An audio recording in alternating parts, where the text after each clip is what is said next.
26 सज्जन जुड़ जाएं।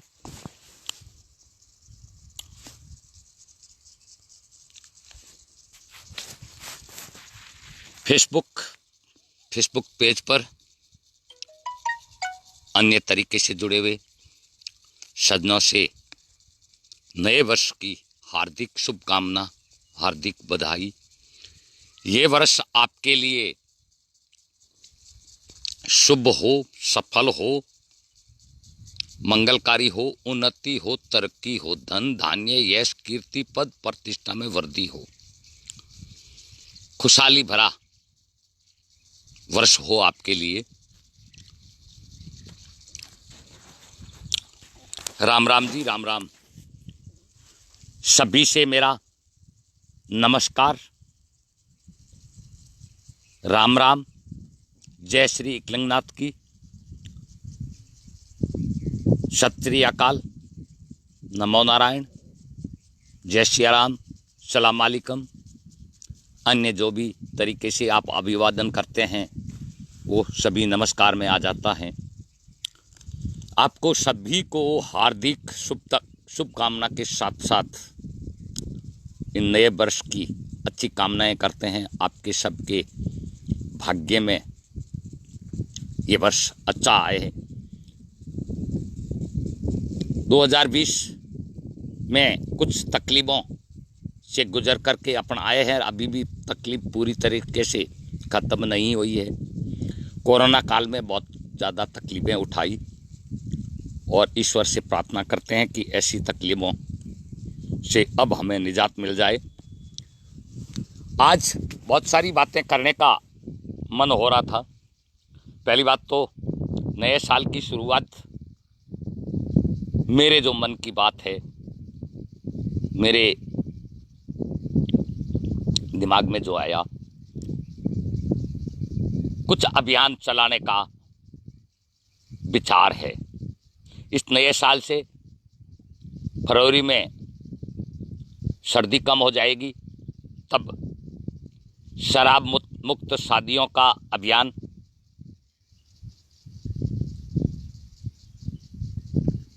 भाईचारा कायम करने का अभियान, कुछ हद तक मृत्यु भोज बंद हुआ इस कोरोना काल में, लेकिन जन जागृति जरूरी है। तो मृत्यु भोज निवारण के लिए जन जागृति लाना, इसके साथ साथ में सबसे बहुत बड़ी समस्या वर्तमान में जो आंदोलन की चल रही है, किसान आंदोलन चल रहा है। मैं आपसे हाथ जोड़ के निवेदन करूं, मेरे लाइव को आप ना तो किसी पॉलिटिक्स से जोड़ के देखें, नहीं किसी पॉलिटिक्स के कार्यकर्ता के रूप में देखें, और नहीं पक्षपातपूर्वक देखें। एक नागरिक के नाते से ही अपन विचार करेंगे। मेरी खुद की सोच के अनुसार, खुद की याददाश्त के अनुसार, मैं जहां अभी बैठा हूं, इस जगह पे पिछले 55-60 साल गुजर गए। मैं खेत में बैठा हूं, ये आपको सारा खेत का नज़ारा दिख रहा है। ये जो किसान आंदोलन है, अधिकतर इसमें प्रचार प्रसार का जो माध्यम है वो थोड़ा पक्षपात से चलता है, और वो पक्षपात पार्टियों के आधार पर करते हैं। जब कोई समस्या होती है तो उसको पार्टी के दृष्टिकोण से नहीं देखा जाता है, लेकिन अब देख रहे हैं उसका अपन क्या कर सकते हैं। देश संविधान के आधार पर चलता है। मैं आपसे एक विनती और करता हूं कि किसी भी बात को पक्षपात के रूप में और विवाद के दृष्टिकोण से आप ना देखें। मैं भी एक इंसान हूं, कभी कभार शब्द फिसल जाता है, जबान फिसल जाती है, तो उनको एक बिंदु बना लेते हैं। जैसे किसान आंदोलन में किसान नेता राकेश जी टिकैत ने ये कहा कि भाई गुरुद्वारों वाले किसानों की सेवा कर रहे हैं और मंदिर बहुत है अपने यहाँ, तो मंदिरों में भी आमदनी होती है, उनको भी सेवा करनी चाहिए। हो सकता है वो शब्द किसी को चुभ गया और उसके ऊपर कुछ लोगों ने आंदोलन की चेतावनियां वगैरह दी। सबसे बड़ी बात यह है कि देश किसान और जवान से चलता है। किसान की क्या व्यथा है, किसान कितना सुखी है, कितना दुखी है, ये चीज तो किसान बनने पर ही पता चलता है। बहुत सारे राजनेता जो है वो किसान का कृत्रिम रूप तो धारण करने की कोशिश करते हैं, लेकिन रियल में असली किसानी और टूटे हुए किसान की व्यथा से अधिकतर वाकिफ नहीं है।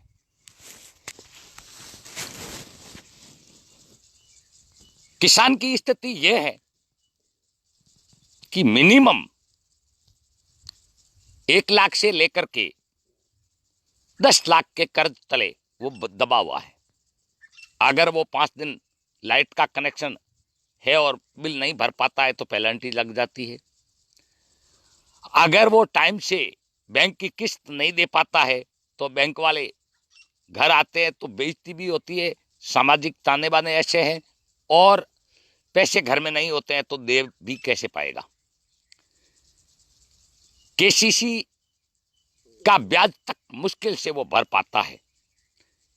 अब इसमें दूसरी बात आती है कि किसान की जो फसल है वो न्यूनतम मिनिमम कम से कम रेट में खरीदने की अगर गारंटी है और उनसे कम कोई भी ना खरीदे, इन प्रकार की अगर व्यवस्था है तो किसानों की दशा ये नहीं होगी। क्योंकि वर्तमान में मूंग की रेट 7200 रुपये तय किया हुआ था, लेकिन सरकार ने खरीदा नहीं और मूंग लोगों ने 3500 से लेकर के 5000 के बीच में सबका सब बेच दिया। मजबूरी थी उनकी। डीजल की रेट यहां आ गई है कि अब 5 लीटर डीजल भराने के लिए किसान को इधर उधर ताकना पड़ता है। मुझे याद है कि एक ट्रैक्टर की टोली में 8 ड्रम भर के लाया करते थे। तो ये किसानों से संबंधित जो बात है वर्तमान में वो थोड़ा उबला हुआ मुद्दा है। इसको राजनीतिक दृष्टिकोण से देख करके हमें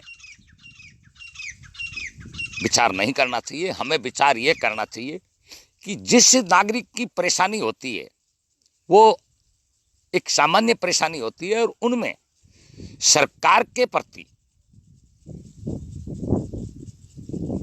हम वफादारी जताने के चक्कर में हमारे नागरिकों के अधिकार भूल जाते हैं तो वो उचित कम होता है। वास्तविक बात यह है कि वर्तमान में लोग अधिकतर राजनेताओं की माला फेरते हैं, जबकि वो अपने माता पिता की इतनी माला नहीं फेर पाते हैं। राजनेताओं के नाम पर सोशल मीडिया पर देखते हैं वो गाली गलौज पे भी उतर आते हैं।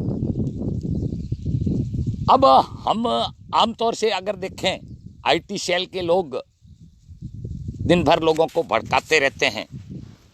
उनका भी अपना पेशा है, उनको आय होती होगी, कुछ न कुछ कारण होगा, लेकिन आम समाज के लिए ये आईटी सेल जिन जिन पार्टियों की भी बनी हुई है हितकर नहीं होती है। पशुपालन और खेती जिस दिन चौपट हो जाएगी, हमारा देश कैसे चलेगा, ये सोचने वाला बिंदु है। वर्तमान में 15 साल से लेकर के 30 साल के बीच में मात्र 2 या 3% लोग खेती और पशुपालन में ध्यान दे रहे हैं। बाकी सब के सब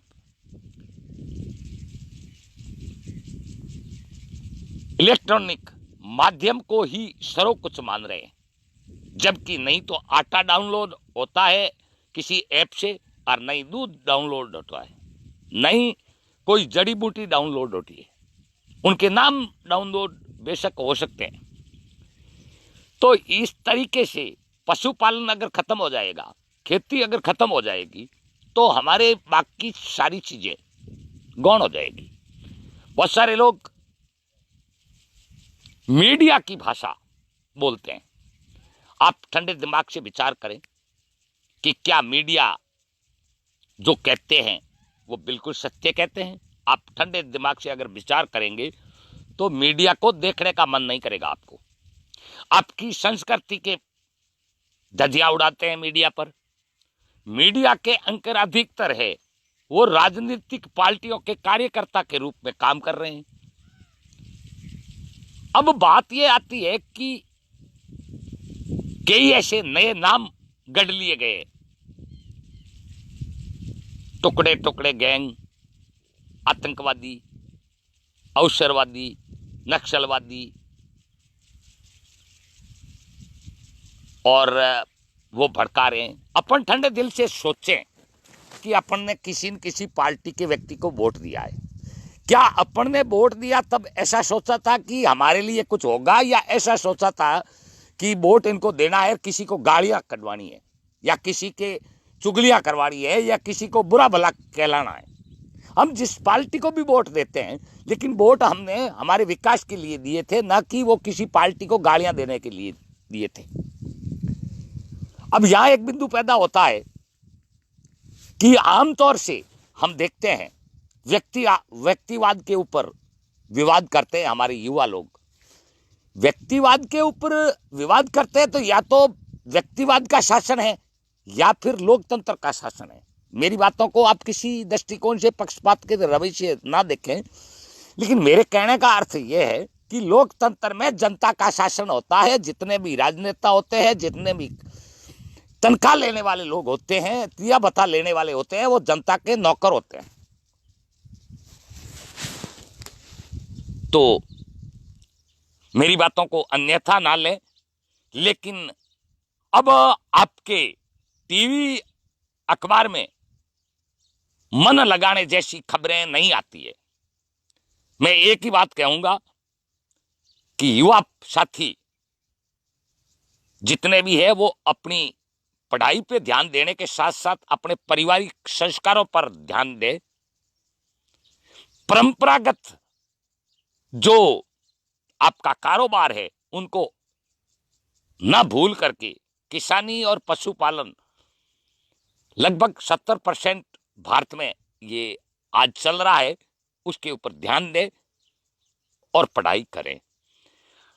अब आपको व्हाट्सएप से और फेसबुक से ज्यादा अपेक्षा अगर है तो मेरे अंदाज से, या आप भी ठंडे दिमाग से सोचना कि वो सिवाय आपको अशांत करने के अलावा, दिमाग को रुंगन बनाने के अलावा कुछ भी नहीं है। दूसरे में टीवी प्रोग्राम जो भी चलते हैं, मैं सबका तो नहीं कहता हूं, लेकिन 90% प्रोग्राम ऐसे चलते हैं कि वो आपको लूटने के माध्यम है। चाहे किसी कंपनी का प्रचार कर रहे हैं, चाहे कोई विज्ञापन दे रहे हैं, चाहे फिल्मों का प्रचार कर रहे हैं। अगर वो फिल्म का प्रचार कर रहे हैं या कोई विज्ञापन दे रहे हैं तो वो आपसे लूट करनी है। उनका उद्देश्य लूट है, उनको कमाई करनी है। और असली देश की जो जीडीपी है या देश की रीढ़ की हड्डी है, वो आपकी मेहनत और आपका उत्पादन है। चाहे आप फैक्ट्री में काम करते हैं, चाहे आप ड्राइविंग करते हैं, चाहे आप खेती करते हैं, चाहे आप कोई भी कारोबार कर रहे हैं, उससे देश की आर्थिक स्थिति सुधरती है। अब रहा सवाल ये कि राजनेताओं से सच की उम्मीद करना हमारी बहुत बड़ी भूल है, क्योंकि राजनेता चाहे वो किसी पार्टी से जुड़ा हुआ है, उनको वोट मांगने से पहले उनका स्वभाव अलग होता है, और वोट मिलने के बाद में, उनको सीट मिलने के बाद में उनका स्वभाव अलग होता है। और क्रिकेट की तरह अगर कोई कलर बदलता है तो राजनीतिक दलों में, सबका तो नहीं कह सकते, सब ऐसे नहीं हो सकते, लेकिन अधिक तादाद ऐसे लोगों की है कि उनका कलर बदलता है। अधिकतर लोगों को यह लग रहा है कि पैसे से लोगों को खरीदा जा सकता है, और आमतौर से इन राजनेताओं का मानस बिगड़ना या इनकी एक्टिविटी बिगड़ने के पीछे हम भी जिम्मेवार हैं। जब हमारा वोट है, बिना कोई गारंटी के उनको वोट दे देते हैं। हम पौआ पी करके वोट दे देते हैं, किसी की गाड़ी में चढ़ करके वोट दे देते हैं, जाति के आधार पर वोट दे देते हैं, धर्म के नाम से वोट दे देते हैं, तब हमारी हालत ये होनी है। जब हमने धर्म के लिए अगर वोट दिए तो हमें अब विकास की बात नहीं करनी चाहिए। और हमने हमारे विकास के लिए अगर वोट दिए हैं तो आप टीवी डिबेट में देखिए, कभी चिकित्सा की, शिक्षा की, बेरोजगारी की कोई डिबेट होती है क्या? वहां डिबेट होती है, 5-4 ऐसे लोगों को बुलाते हैं जो लोगों को बांट कैसे सकते हैं। अंग्रेज काल में सिर्फ अंग्रेजों ने हमें आपस में लड़ाया था। अंग्रेज यहां मर्जी से नहीं आए थे, राजाओं की लड़ाई से अंग्रेज आए थे, बादशाहों की लड़ाई से अंग्रेज आए थे। और अंग्रेज यहां से चले गए, वो थिंकिंग हमारे राजनीतिक दलों ने अपना लिए। अब राजनीतिक दल क्या करते हैं, अधिकतर खबरों में आप देखेंगे भाजपा से जुड़े हुए लोग कांग्रेस को गालियां देते हैं, कांग्रेस के जुड़े हुए लोग भाजपा को गालियां देते हैं। कोई किसी को भुआ बताता है, कोई किसी को बबुआ बताता है, कोई किसी को फेंकू बताता है। मुझे एक बात बताइए, क्या इनके साथ छोटे शब्दों का इस्तेमाल करने से हमारा विकास होगा? हमें इनमें नहीं पड़ना चाहिए। अब कुछ दिनों के बाद में उद्योगपतियों को भी लपेटे में लिया है। मानते हैं कि कुछ हद तक सरकार का प्रति लोगों का वहम हुआ होगा और वहम सत्य भी होगा, लेकिन उद्योगपतियों की गलती इसमें नहीं है। गलती किसकी है? हमने जिनको वोट दिया था, हमने प्रधानमंत्री नहीं चुना था, हमने राष्ट्रपति नहीं चुना था, हमने चुना था सांसद और एमएलए, हमने मुख्यमंत्री नहीं चुना। तो हमने जिन सांसदों को चुना वो हमारे टैक्स से जो पैसे इकट्ठे होते हैं राजकोष में, उस राजकोष से वो तनख्वाह लेते हैं और वो हमारी बात संसद में नहीं उठाते हैं। उसी का प्रतिफल है कि ये तानाशाहियां जन्म लेती है, उसमें शासनशाही किसी भी पार्टी का हो। ये तानाशाही पहली बार नहीं है, ऐसी पहले भी कई बार हुई है। लेकिन किसान आंदोलन वर्तमान में जो है, एक किसान आंदोलन पहले हुआ था महेंद्र जी टिकैत के संबंध में, उस टाइम में बच्चा था, छोटा था, बहुत पहले की बात है। और दूसरा आंदोलन अभी हुआ है। अब इसमें मेरे कहने का अर्थ यह नहीं है कि आंदोलन ही एक समाधान होता है।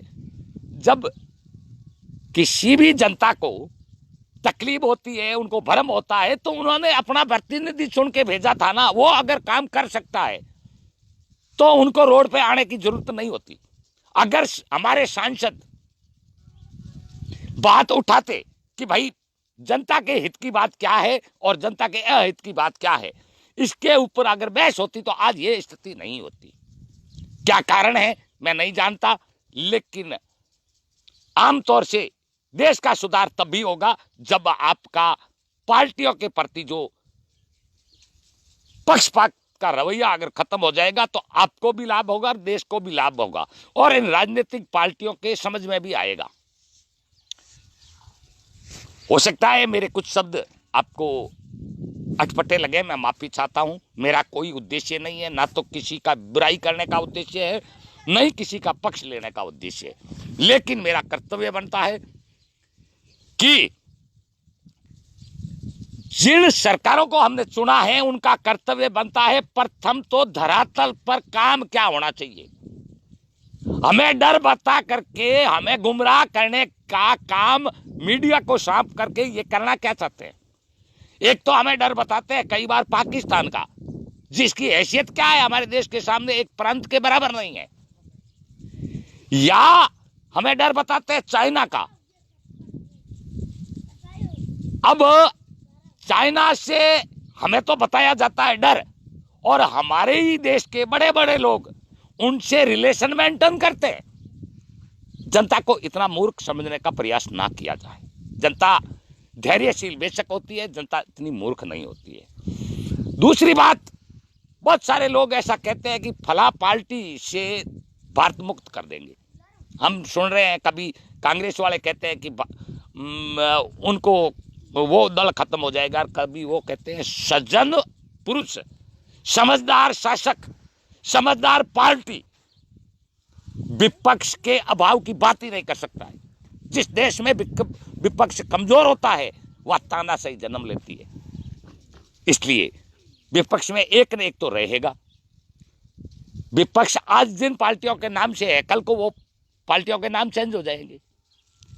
तो मेरे कहने का अर्थ है कि आप अपने मत की वैल्यू समझें। और अब वो समय आ गया है कि इन राजनीतिक नेताओं के ऊपर भरोसा नहीं किया जा सकता है।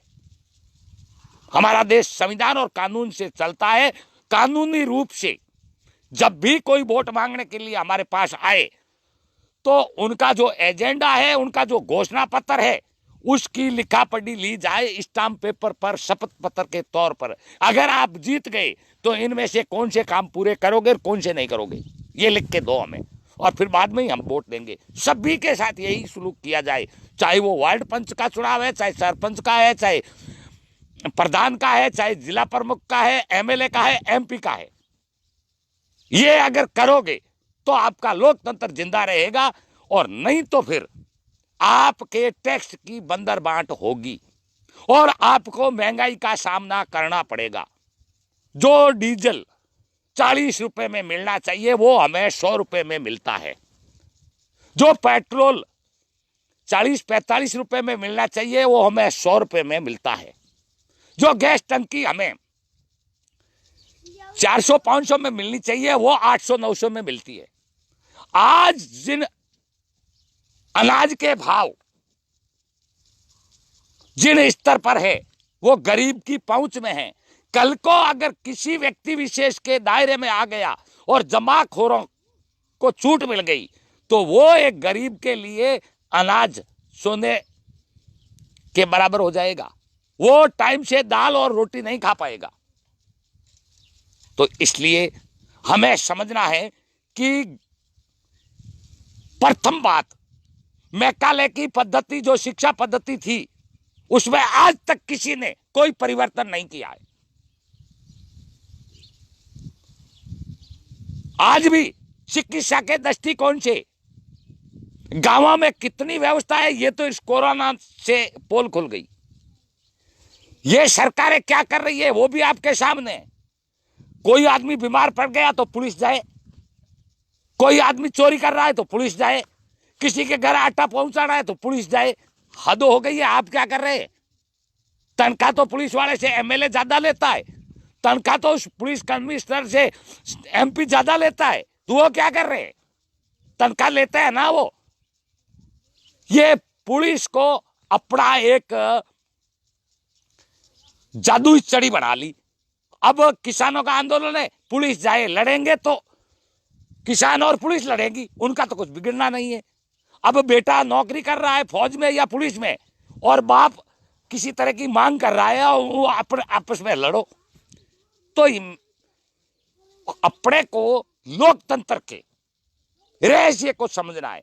इसमें ना तो किसी पार्टी की बात है और ना किसी दल की बात है। अब दूसरी बात यह आती है कि धर्म के नाम से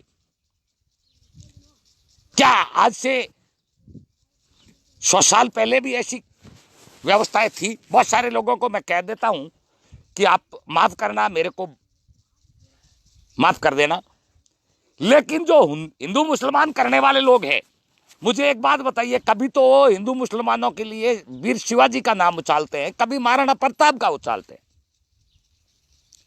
महाराणा प्रताप का सेनापति कौन था? हाकिम खां सूर। वीर शिवाजी का सेनापति कौन था? नूर खां।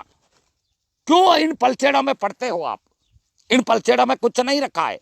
अब रहा सवाल गाय का, मैं एक बात कहता हूं कि गाय की जो राजनीति करने वाले हैं लोग, वो उनसे पूछो कि कभी गाय को चारा डाला?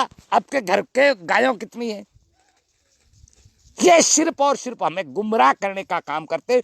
ये मेरा करीब करीब कहने का अर्थ सिर्फ देहातों को और दूर दराज में बैठे हुए लोगों को ही है। जरूरी नहीं है कि आप मेरी बात से सहमत हो, लेकिन धर्म अगर कोई बात धर्म की करता है तो धर्म, हमारी गीता जो है वो ये कहती है कि दया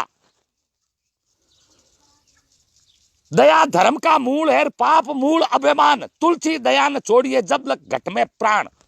अगर आपके दिल में दया है तो आप अच्छे धार्मिक है, अगर आपके दिल में दया नहीं है तो आप धार्मिक नहीं है। दया धर्म का मूल है, कोई भी धर्म है अगर उसमें दया नहीं है तो धर्म धर्म नहीं है। अब धर्म के घोड़े पे सवार होकर के गुटों को मजबूत करते हैं। अब जिन पार्टी में भी लोग हैं वो धर्म तो उनका एक ही है, ईश्वर को तो वो भी मानते हैं, तो इसलिए हमें धर्म के पलछेड़ों में नहीं पड़ना चाहिए। दूसरी बात मंदिर की बात है। मैं एक बात ठंडे दिमाग से कहता हूं कि मैं खुद से पूछूं कि मैं मंदिर में कितना टाइम इबादत करने के लिए जाता हूं। मेरे गांव में मंदिर है या मेरे परिवार का कहीं मंदिर है, मैं वहां कितना जाता हूं। और हम मंदिर में अगर जाते हैं तो क्या गुरु वशिष्ठ, पतंजलि या श्री कृष्ण के शास्त्रों अनुकूल हम वो माला फेर पाते हैं क्या? अगर ऐसा नहीं कर पाते हैं तो ये धर्म का भेड़िया राजनीति में कोई काम का नहीं है। करत करत अभ्यास के जड़ मत होत सुजान, आत जात शील पे रसी हूं पड़त निशान। आप जितनी मेहनत करोगे उतना ही फल मिलेगा। अगर आपकी बेरोजगारी समस्या है तो आप अपना ध्यान बेरोजगारी के प्रति दें, आपका कर्तव्य वो है। आपके पढ़ाई के ऊपर ध्यान देने का काम है। हमारे युवा वर्ग जितने भी है 90% लोगों को रोजगार देने की बजाय उनको सोशल मीडिया में उलझा दिया। अब वो उलझे हुए बैठे हैं, दिन भर मैसेज करते हैं। अब ये व्हाट्सएप यूनिवर्सिटी कहते हैं कुछ लोग, व्हाट्सएप यूनिवर्सिटी में जो मैसेज आते हैं आगे से आगे वो भेजते हैं। कई बार अफवाह के कारण कई लोगों की जान चली जाती है, कई जगह पुलिस के लिए आफत बन जाती है। वो मैसेज नहीं पढ़ते हैं कि इसमें लिखा क्या है, अधिकतर ये भेज देते हैं। मेरे कहने का अर्थ ये तो नहीं है कि आप सोशल मीडिया चलाओ ही मत, लेकिन कुआं पानी पीने के लिए खोदा जाता है, उसके अंदर कूद के जान देने के लिए नहीं होता है। चाणक्य ने कहा है कि अति अति स्रोतर भजनते, और जिस देश का नागरिक जागृत नहीं है उस देश का भविष्य उज्जवल नहीं होता है। जिस देश का सैनिक और किसान आलसू हो जाएगा उस दिन उस देश का पतन शुरू हो जाएगा। जिस देश में अगर पूंजीपतियों की गिद्ध दृष्टि लग जाती है तो वो देश ज्यादा दिन तक संपन्न नहीं रह सकता है। तो सभी ने जुड़ करके जो मनोबल बढ़ाया, इसके लिए आपका बहुत बहुत आभारी हूं। आपने जो स्नेह दिया उस समय स्नेह के लिए मैं बहुत बहुत आभारी हूं। अभी 2-4 दिन पहले एक वीडियो किसी सौजन्य से प्राप्त हुआ था, वो डाला था अब्दुल कलाम जी का, पूर्व राष्ट्रपति जी का। उस वीडियो पर आप लोगों ने जितना स्नेह दिखाया और 4 करोड़ से ऊपर पहुंचा दिया, मैं आपका एहसान नहीं उतार पाऊंगा। 1-2 वीडियो और थे जो दहेज से जुड़े हुए, कला से जुड़े हुए, जो 2-2 करोड़ से आगे पहुंचा दिए आपने, इसलिए मैं आपका बहुत आभारी हूं। मैं एक साधारण किसान हूं, एक सीधा साधा पश्चिमी राजस्थान का किसान हूं। अब किसानों को मूर्ख समझने की जो बात करते हैं कि ये किसान नहीं हो सकता है, वो किसान नहीं हो सकता है, ये हमारा दुर्भाग्य है। हम ऐसा ठाने, हमारा जो अगर आम इंसान की वैल्यू बढ़ानी है तो इन मीडिया से जो पैसे लेकर के हमें गुमराह करते हैं उनसे, और पैसे के बलबूते पे चुनाव लड़ने वालों से हमें दूरी बना लेनी चाहिए। हमारा अगर देश को और हम खुद को स्वस्थ चाहते हैं तो स्वस्थ वातावरण की जरूरत है, और स्वस्थ वातावरण स्वस्थ संस्कारों से आता है, और स्वस्थ संस्कार वही है जो हमारी परंपरा है। मेरे कहने का अर्थ यह नहीं है कि आप कोई तकनीक काम में ना लें। बरानी खेती करते थे और अभी आप देख रहे हैं फुहारे चल रहे हैं। तो ये टेक्निक है, ऐसा तो नहीं है कि टेक्निक का उपयोग ना करें, सोशल मीडिया का उपयोग ना करें, लेकिन हम जो भी काम करें विवेक से करें और किसी के गुलाम ना बने। गुलाम हम नहीं तो किसी मीडिया का बनना चाहिए, नहीं किसी राजनीतिक दल का बनना चाहिए। गुलाम अगर है हम तो इस भारत माता के हैं और इस भारत की मिट्टी के लिए मर मिट जाना हमारा पहला कर्तव्य है। लेकिन ये बातें कहते हैं पहले और फिर ऐसा करते नहीं है, तो दुख होता है आम साधारण नागरिक को। रहा सवाल ईमानदारी का, अगर रुपए में 1 पैसे भर भी ईमानदारी बची है तो पशुपालक में और सैनिक में और किसान में बची है। वो अपनी तनख्वाह की अपेक्षा से ज्यादा कोई अपेक्षा नहीं करता है। पशुपालक अपने पशु बेचने तक सीमित है कि मेरे पशु से 2 रुपए बटेंगे, और किसान अपनी फसल से आय करता है। ताजुब आपको नहीं होता होगा, आप विचार नहीं करते हैं कि पहले के एमएलए एमपी आज कोई मौजूद है, उनके पास आज भी इतना अकूत धन नहीं है। अब तो एक बार सरपंच या प्रधान या एमएलए बन जाते हैं तो 6 महीने के बाद में तो वो पूंजीपति बन जाता है। क्या उन्हें वो इतने दिन मेहनत नहीं कर रहा था या अभी मेहनत ज्यादा शुरू कर दी है? सजना, ये रुपए आपके हैं और असली लोकतंत्र की स्थापना के लिए आप सक्रिय हो जाएं। जिनको भी वोट देते हैं उनसे लिखा पढ़ी लीजिए। जब आप सगे भाई से कोई जमीन खरीदते हैं तो लिखा पढ़ी के बिना उनको जमीन नहीं देते, तो फिर आपका वोट जैसा अमूल्य चीज बिना लिखा पढ़ी के क्यों देते हो आप? इस बात के लिए असली लोकतंत्र की जागृति के लिए फरवरी में जयपुर से दोबारा अभियान शुरू करेंगे। खर्चीले दिखावा शादियां या अवसर मौसर में जो आर्थिक नुकसान होता है, इसका भी अभियान शुरू किया जाएगा। अब हम एंडल माल में आते हैं। हमारा अब किसी जगह कोई काम नहीं है। हमारे पास जो भी अनुभव है, जो हमने भुगता है, देखा है, अनुभव किया है, उनके माध्यम से प्रयास करें कि लोग समझने का प्रयास करें और आपके सबके परिवारों में खुशहाली बनी रहे, हरियाली बनी रहे, आप खुश रहें और आप उन्नति करें। सभी जाति के, सभी वर्ग के, सभी गांवों के, सभी प्रांतों के, पूरे देश के सभी सज्जनों से अगर मेरी बातों से किसी को दिल को ठेस पहुंची हो, मेरा उद्देश्य तो नहीं था। आखिर मैं भी इंसान हूं, इसलिए कोई गलती हो गई हो तो मेरे हाथ जोड़ के माफी मांगता हूं। जय हिंद, जय भारत।